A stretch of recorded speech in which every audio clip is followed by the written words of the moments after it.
Mi nombre es Adrián, y desde que tengo memoria, he vivido a la sombra de una verdad innegable: soy diferente. No por elección, sino por destino.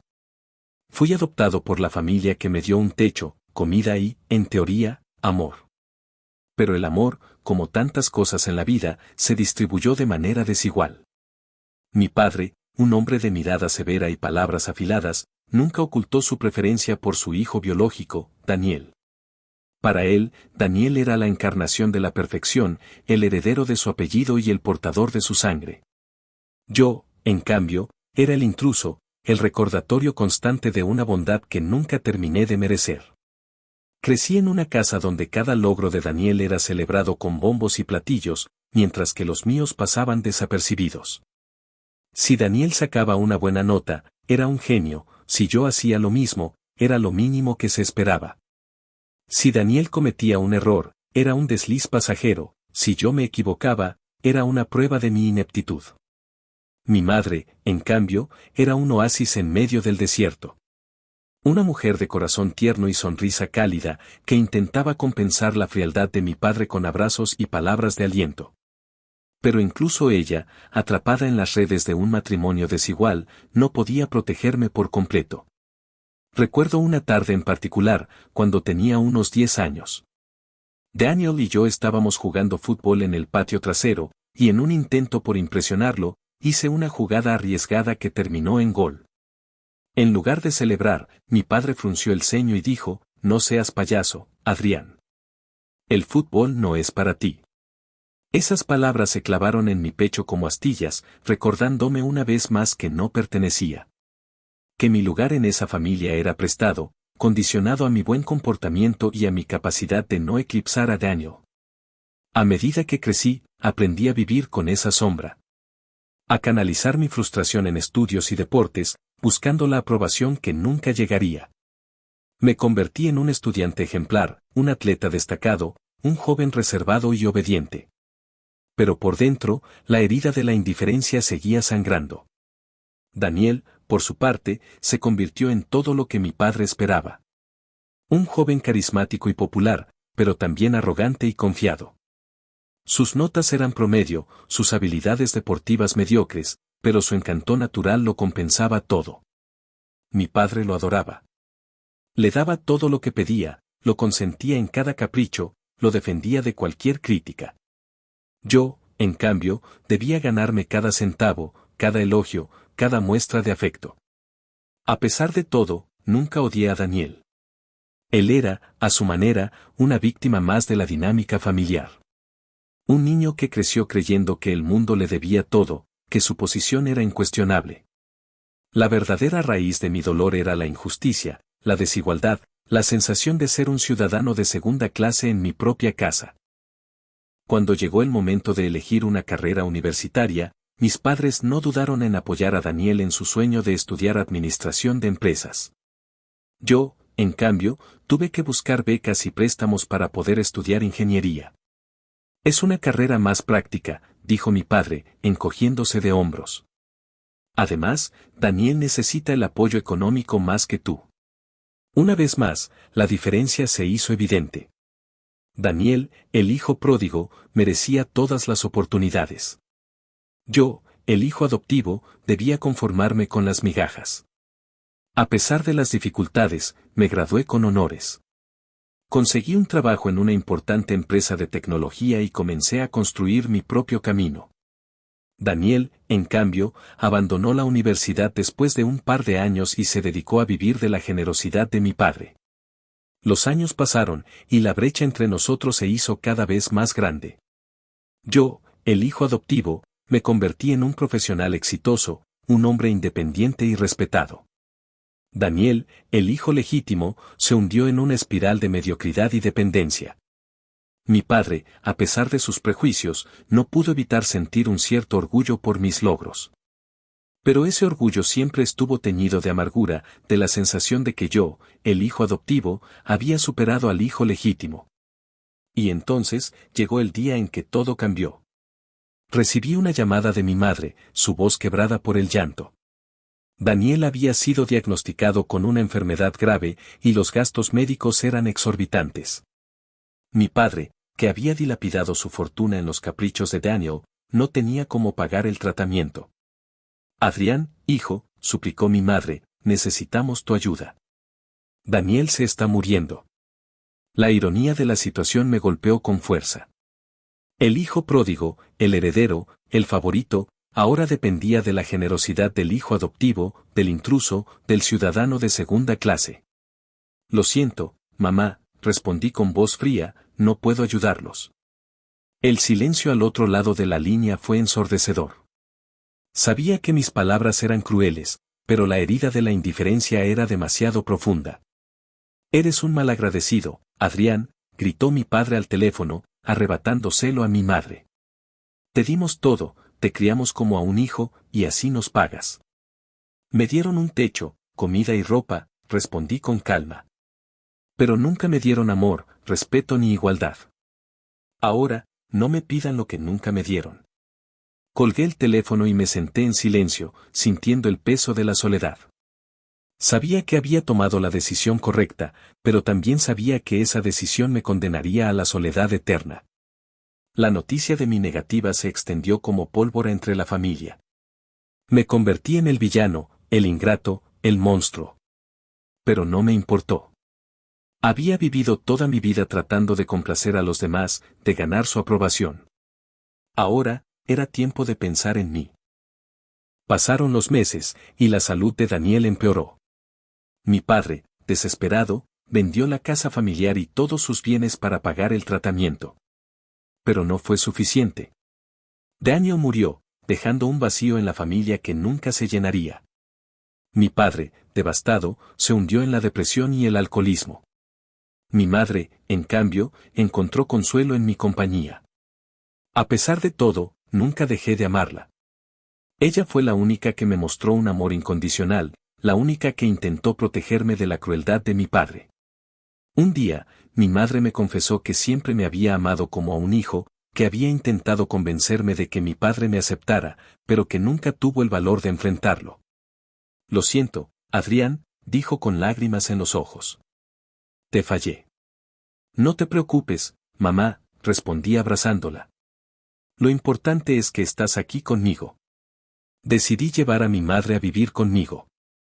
Le di el amor y el cuidado que siempre mereció, la protegí de la amargura de mi padre, la hice sentir amada y valorada. Y así, el hijo adoptivo encontró su lugar en el mundo, no como un ciudadano de segunda clase, sino como un hombre completo, un hijo amado, un ser humano digno de respeto. La vida con mi madre tomó un ritmo tranquilo, una melodía suave que contrastaba con la cacofonía de mi infancia. Le di la habitación más soleada de mi apartamento, llené su vida de pequeñas alegrías, paseos por el parque, tardes de cine, cenas en restaurantes acogedores. Ella, a su vez, me brindó la calidez de su presencia, la sabiduría de sus consejos, el amor incondicional que siempre me había negado mi padre. Pero el pasado, como una sombra persistente, nunca desapareció por completo. Las llamadas esporádicas de mi padre, siempre ebrio y lleno de reproches, eran recordatorios amargos de la herida que aún sangraba. Eres un monstruo, Adrián, gritaba al teléfono. Dejaste morir a tu hermano, abandonaste a tu padre. Eres peor que un extraño. Yo escuchaba en silencio, sin responder. Sabía que sus palabras eran el eco de su propio dolor, la proyección de su culpa. Pero también sabía que no podía perdonarlo. No aún. Un día, recibí una carta de un bufete de abogados. Mi padre había fallecido, víctima de un ataque al corazón. La noticia me dejó frío, sin emoción alguna. Era como si la muerte de un extraño me hubiera sido notificada. La carta también revelaba que mi padre había dejado una deuda considerable, acumulada por los gastos médicos de Daniel y sus propios excesos. La casa familiar, ya vendida, no había sido suficiente para cubrirlo todo. Adrián, hijo, dijo mi madre con voz temblorosa, no tenemos nada. La deuda es enorme, y no sé cómo vamos a pagarla. La ironía de la situación era palpable. El hijo pródigo, el heredero, el favorito, había dejado a su familia en la ruina. Y ahora, el hijo adoptivo, el intruso, el ciudadano de segunda clase, era el único que podía salvarlos. No te preocupes, mamá, respondí con calma. Yo me haré cargo. Vendí mi apartamento, invertí mis ahorros y pagué la deuda de mi padre. No lo hice por él, sino por mi madre, por la mujer que siempre me había amado y protegido. La noticia de mi generosidad se extendió rápidamente entre la familia. Algunos me vieron como un salvador, otros como un tonto. Pero a mí no me importó. Sabía que había hecho lo correcto. Con el tiempo, mi madre y yo construimos una nueva vida. Nos mudamos a una casa pequeña pero acogedora, rodeada de un jardín floreciente. Ella encontró trabajo como voluntaria en un hospital local, yo seguí trabajando en mi empresa, ahora como gerente de proyectos. La vida parecía haber encontrado un equilibrio, una paz que nunca había conocido. Pero entonces, el pasado volvió a llamar a mi puerta. Una tarde, mientras regresaba del trabajo, encontré a una mujer esperándome en la entrada de mi casa. Era una mujer de unos 40 años, de aspecto cansado y mirada triste. «¿Adrián?», preguntó con voz vacilante. «Sí», respondí con cautela. «¿Quién es usted?». «Soy Sofía», dijo, bajando la mirada. «La exnovia de Daniel». Mi corazón se aceleró. No había oído hablar de ella en años. Daniel había tenido muchas novias, pero Sofía había sido la más seria, la que él había considerado llevar al altar. «¿Qué quieres, Sofía?», pregunté con frialdad. «Necesito tu ayuda», respondió con voz quebrada. «Tengo un hijo, un niño de 5 años. Se llama Lucas, y es hijo de Daniel». La noticia me golpeó como un rayo. Daniel tenía un hijo que yo desconocía. Un hijo que era mi sobrino. «¿Por qué no me lo dijiste antes?», pregunté con incredulidad. «Daniel me dejó cuando supo que estaba embarazada», explicó Sofía con lágrimas en los ojos. «Dijo que no estaba listo para ser padre. No tenía a nadie a quien acudir, y no sabía cómo encontrarte». «¿Y por qué ahora?», pregunté con desconfianza. «Lucas está enfermo», respondió Sofía, mostrando una foto de un niño pálido y demacrado. «Necesita un trasplante de médula ósea, y yo no soy compatible. Los médicos dicen que Daniel sería el donante perfecto, pero...». Su voz se quebró, y no pudo continuar. La miré a los ojos, y vi la desesperación de una madre que lucha por la vida de su hijo. «¿Y por qué no le pediste ayuda a mi padre?», pregunté con amargura. «Lo intenté», respondió Sofía, bajando la mirada. «Pero él me echó de su casa, me dijo que Daniel no tenía hijos». La injusticia de la situación me indignó. Mi padre, que había adorado a Daniel, había negado la existencia de su propio nieto. «¿Qué necesitas de mí?», pregunté con voz cansada. «Necesito que te hagas la prueba de compatibilidad», respondió Sofía con esperanza. «Si eres compatible, podrías salvar la vida de Lucas». Acepté hacerme la prueba, aunque sabía que las probabilidades eran bajas. Los resultados tardarían semanas en llegar, y la espera fue agonizante.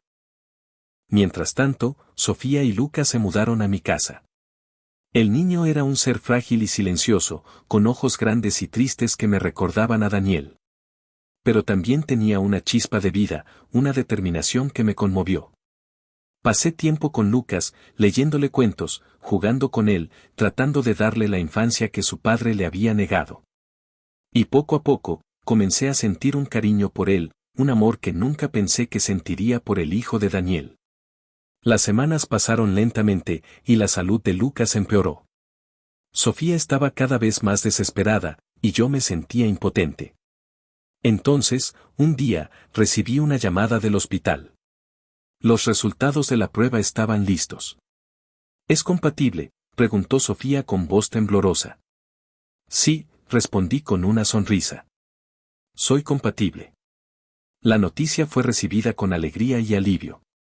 Lucas tenía una oportunidad de vivir, y yo tenía la oportunidad de redimir el pasado, de darle a mi sobrino la vida que mi hermano le había negado.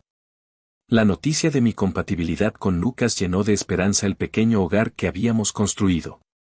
Sofía, con lágrimas de alegría, abrazó a su hijo, mientras que yo sentí una extraña mezcla de alivio y responsabilidad. La vida de mi sobrino estaba ahora en mis manos, y no pensaba fallarle.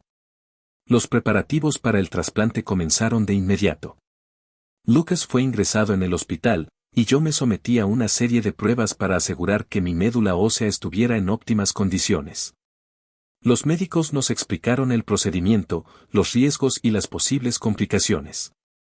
Pero para Sofía y para mí, no había otra opción. Durante las semanas previas al trasplante, pasé la mayor parte del tiempo en el hospital, acompañando a Lucas, leyéndole cuentos, jugando con él, tratando de distraerlo del miedo y el dolor. Sofía, por su parte, se convirtió en mi confidente, mi aliada, mi amiga. Compartimos historias sobre Daniel, sobre su infancia, sus sueños, sus errores. Y poco a poco, fui conociendo a un Daniel diferente, un joven imperfecto, pero también humano, vulnerable, capaz de amar. El día del trasplante llegó como un amanecer frío y gris. Lucas fue llevado al quirófano, y yo lo seguí poco después. La anestesia me sumió en un sueño profundo, y cuando desperté, sentí un dolor punzante en la espalda. Los médicos me explicaron que la extracción de médula ósea había sido exitosa, y que ahora solo quedaba esperar a que el cuerpo de Lucas aceptara el trasplante. Los días siguientes fueron una montaña rusa de emociones. Lucas luchó contra la fiebre, las náuseas, la debilidad. Sofía y yo nos turnamos para estar a su lado, dándole ánimos, cuidándolo, rezando por su recuperación. Y poco a poco, la salud de Lucas comenzó a mejorar. Un día, los médicos nos dieron la noticia que tanto esperábamos, el trasplante había sido un éxito. Lucas estaba fuera de peligro.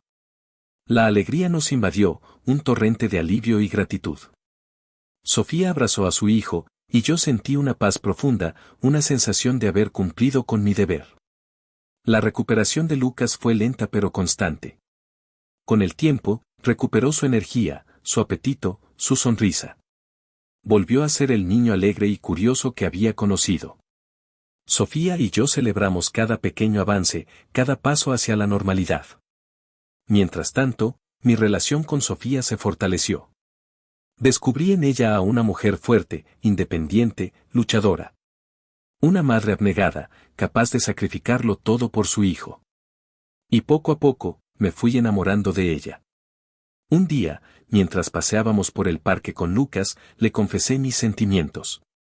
Ella me miró con sorpresa, pero también con ternura. Yo también te quiero, Adrián, dijo con voz suave. Pero tengo miedo. Miedo de que nuestra felicidad sea efímera, de que el pasado vuelva a alcanzarnos.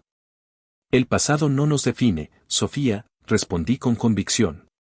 Somos nosotros quienes construimos nuestro futuro. Y yo quiero construirlo contigo. Sofía me abrazó, y supe que había tomado la decisión correcta. Juntos, formaríamos una familia, un hogar donde el amor y la aceptación serían los pilares. Con el tiempo, Sofía y yo nos casamos. Lucas, ahora un niño sano y feliz, fue nuestro padrino. Mi madre, radiante de felicidad, nos acompañó en el altar. La ceremonia fue sencilla, pero llena de amor y significado. Después de la boda, nos mudamos a una casa más grande, con un jardín donde Lucas podía jugar y correr libremente. Sofía y yo comenzamos a trabajar juntos en un proyecto social, ayudando a niños huérfanos y familias necesitadas. Queríamos darle a la sociedad lo que la vida nos había dado, una segunda oportunidad. Mi madre, por su parte, se convirtió en la abuela consentidora, la confidente, la consejera. Su presencia llenó nuestro hogar de calidez y sabiduría. La vida parecía sonreírnos, pero el pasado, como un fantasma persistente, aún rondaba en mi memoria. Un día, recibí una llamada de un antiguo compañero de la universidad. Me informó que mi padre, antes de morir, había escrito un diario, un testimonio de sus pensamientos y sentimientos. La curiosidad me picó, y decidí buscar el diario. Lo encontré en una vieja caja de cartón, en el sótano de la casa familiar. Lo abrí con manos temblorosas, y comencé a leer. Las primeras páginas estaban llenas de reproches, de justificaciones, de la amargura de un hombre que se sentía incomprendido. Pero a medida que avanzaba en la lectura, encontré destellos de arrepentimiento, de culpa, de un reconocimiento tardío de sus errores. Mi padre confesaba su preferencia por Daniel, su miedo a que yo, el hijo adoptivo, lo superara, su incapacidad para expresar su amor. Pero también reconocía mis virtudes, mi inteligencia, mi bondad, mi capacidad de perdonar. En las últimas páginas, mi padre me pedía perdón, me agradecía por cuidar de mi madre, me deseaba felicidad. Sus palabras me conmovieron, un torrente de emociones encontradas. Lloré, no por tristeza, sino por alivio. Al fin, había encontrado la paz, la aceptación, el cierre. Mi padre, a su manera, me había amado. Decidí compartir el diario con mi madre. Ella lo leyó con lágrimas en los ojos, y luego me abrazó con fuerza. Tu padre te amaba, Adrián, dijo con voz temblorosa.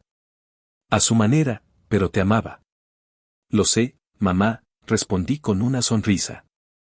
Y yo también lo amé. Con el tiempo, el recuerdo de mi padre se fue desvaneciendo, reemplazado por la alegría de mi nueva familia. Sofía y yo tuvimos 2 hijos más, gemelos, que llenaron nuestro hogar de risas y travesuras. Lucas se convirtió en un hermano mayor ejemplar, un protector, un amigo. Y así, el hijo adoptivo construyó su propio legado, un legado de amor, perdón y esperanza. Un legado que trascendió la sangre y los prejuicios, un legado que demostró que el amor verdadero no conoce límites. La vida continuó su curso, tejiendo un tapiz de momentos felices y desafíos superados. Lucas creció, convirtiéndose en un adolescente inteligente y sensible, con una profunda gratitud hacia mí y un cariño inmenso por sus hermanos. Sofía y yo nos consolidamos como pareja, construyendo un hogar donde el amor y la aceptación eran los pilares fundamentales. Sin embargo, las cicatrices del pasado aún se hacían sentir, como recordatorios silenciosos de las heridas que habían marcado mi infancia.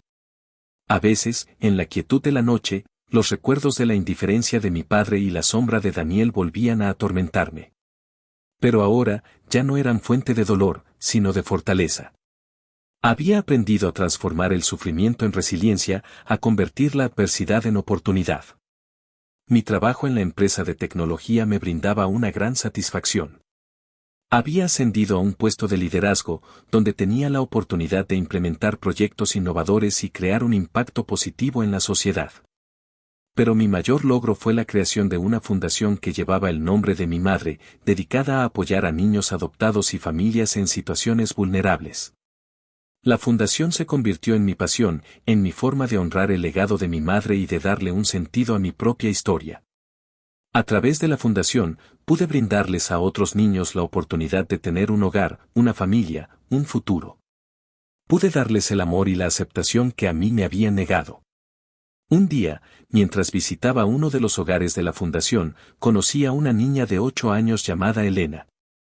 Sus ojos grandes y tristes me recordaron a Lucas cuando lo conocí. Elena había sido abandonada por sus padres biológicos y había pasado por varios hogares de acogida. Su historia me conmovió profundamente y decidí adoptarla. Sofía y mis hijos recibieron a Elena con los brazos abiertos. La niña se adaptó rápidamente a nuestra familia, encontrando en nosotros el amor y la seguridad que tanto necesitaba. Con el tiempo, se convirtió en una hija más, una hermana amada, un miembro indispensable de nuestro hogar. La vida parecía sonreírme en todos los aspectos, pero aún quedaba un capítulo por cerrar, mi relación con la familia de Daniel. Aunque no había tenido contacto con ellos desde la muerte de mi padre, sabía que seguían resentidos conmigo, viéndome como el hijo adoptivo ingrato que había abandonado a su familia. Un día, recibí una carta de la hermana de Daniel, Laura. En la carta, me pedía que me reuniera con ella y su madre, la abuela de Lucas. La curiosidad me picó y decidí aceptar la invitación. La reunión tuvo lugar en un café tranquilo. Laura y su madre me recibieron con cautela, pero también con una mirada de reconocimiento. Me contaron que habían estado siguiendo mi trabajo con la fundación y que estaban impresionadas por mi generosidad. Siempre pensamos que eras un malagradecido, Adrián, dijo Laura con voz sincera. Pero ahora entendemos que tenías tus razones. Te juzgamos con dureza, sin conocer tu historia. Su madre asintió, con lágrimas en los ojos. Perdónanos, Adrián, dijo con voz temblorosa. Nos equivocamos contigo. Eres un buen hombre, un hombre de gran corazón. Sus palabras me conmovieron profundamente. Nunca esperé recibir su perdón, y mucho menos su reconocimiento. Pero sus palabras me brindaron una sensación de paz, de cierre. Les conté sobre mi vida, sobre mi familia, sobre mi trabajo con la fundación. Les mostré fotos de Lucas, de mis hijos, de Elena. Les hablé de mi madre, de su amor incondicional, de su legado. Laura y su madre escucharon con atención, conmovidas por mi historia. Al final de la reunión, nos abrazamos, dejando atrás el resentimiento y el rencor. Habíamos construido un puente sobre el abismo del pasado, un puente de comprensión y perdón. A partir de ese día, mi relación con la familia de Daniel cambió por completo. Nos convertimos en amigos, en aliados, en una familia extendida. Laura y su madre se involucraron en la fundación, ayudándome a llevar a cabo nuestra misión. Y así, el hijo adoptivo encontró su lugar en el mundo, no solo como un hombre de éxito, sino como un ser humano completo, capaz de amar, perdonar y construir un legado de esperanza. Los años transcurrieron, y la vida me regaló la dicha de ver crecer a mis hijos, de disfrutar de la compañía de Sofía y de mi madre, y de presenciar cómo la fundación florecía, extendiendo su ayuda a miles de niños y familias. Lucas se convirtió en un joven brillante y compasivo, con una profunda vocación de servicio.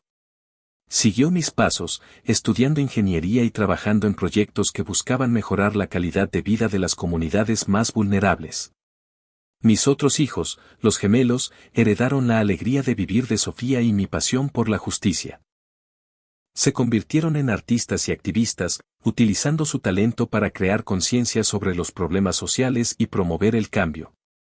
Elena, la niña que adopté, se transformó en una mujer fuerte e independiente, con una profunda gratitud por la segunda oportunidad que le había dado la vida. Se convirtió en abogada, defendiendo los derechos de los niños y las familias en situaciones de riesgo. Mi madre, a pesar de su avanzada edad, seguía siendo el corazón de nuestra familia, la fuente de sabiduría y amor que nos guiaba en cada paso. Su presencia era un recordatorio constante de la importancia de la bondad, la compasión y el perdón. Un día, mientras celebrábamos el cumpleaños de mi madre, me detuve a observar a mi familia. Vi a Lucas jugando con sus hermanos, a Elena conversando animadamente con Sofía, a mi madre sonriendo con ternura. Y sentí una profunda gratitud por la vida, por las oportunidades que me había brindado, por el amor que me había rodeado. Recordé mi infancia, la sombra de la diferencia, la indiferencia de mi padre, la soledad de mi corazón. Y me di cuenta de cuánto había cambiado mi vida.